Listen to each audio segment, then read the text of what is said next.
Time for Top Story here on France 24. Our international affairs editor Annette Young is with me in the studio to talk through the latest on the rebellion in eastern Congo. Now, it's been ongoing for 3 months, killing scores of people and forcing more than 250,000 more to flee their homes. Fighters from the M23 movement are behind the rebellion. There are accusations that these mainly Tutsi fighters are being backed by Rwanda and Uganda. Leaders from 11 African countries are currently meeting in Kampala to discuss what their response will be. They want to deploy an international military force in the region, but will they be able to? Annette, it's a very, very complex situation. To begin with, who are the M23 movement and what are they rising up against? Well, these Congolese rebels who took up arms back in April named themselves M23 because this is after a failed peace agreement signed with the DR Congo's government on 23rd of March 3 years ago. There's a lot of disgruntlement among the troops. They felt they weren't being paid enough, along with a number of issues, and as a result they broke away, they mutinied as such.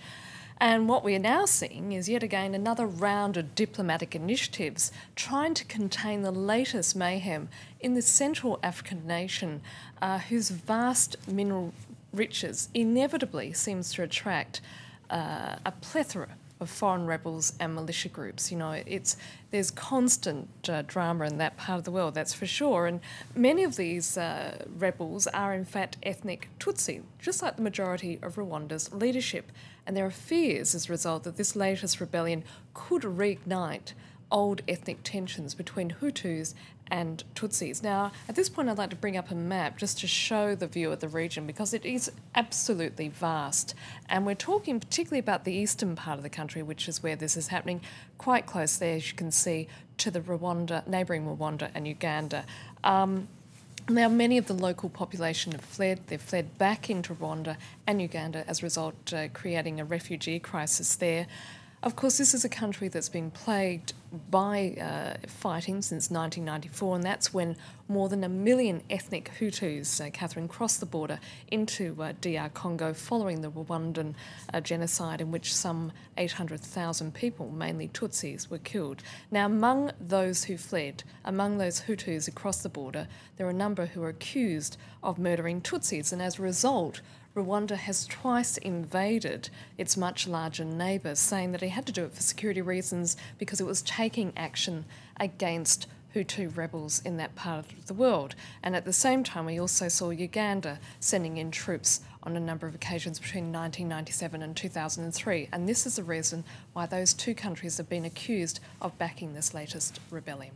Yeah, like you said, you pointed out how close the countries are all together in that region and their closely linked histories as well. The United Nations even is accusing Rwanda and Uganda of supporting the rebels. What have they had to say? Well, outright denial by both. They've sort of effectively shrugged off the allegations, but it is interesting that Paul Kagame, Rwanda's president, said he has never sent one bullet to these M23 rebels, but he did add, if he ever did, it would be with good reason. Now, the UN report cited that Rwandan soldiers who defected from Congolese rebel forces, they said they've been trained in Rwanda under the pretext of joining the army there, but then sent back across the border into the Congo to fight. Now, in response to these damning accusations, Germany, Holland and the US have all sort of reduced or suspended their aid.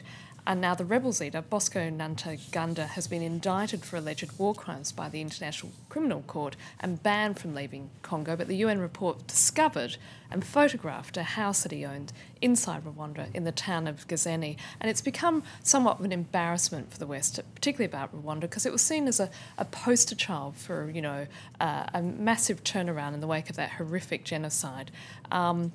People like Paul Kagame were seen as sort of ushering in a harmonious era of democracy as such.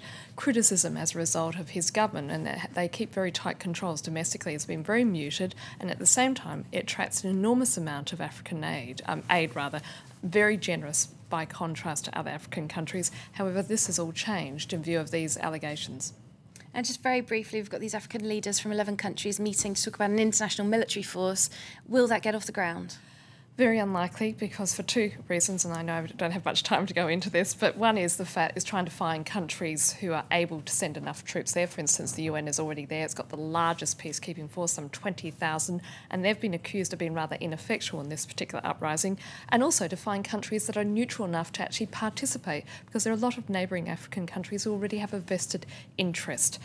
So the most interesting thing perhaps to come out of this meeting is the fact that the DRC's leader, Joseph Kabila, will meet Paul Kagame from Rwanda, and those two see what happens and whether those two men can actually find any common ground on this issue.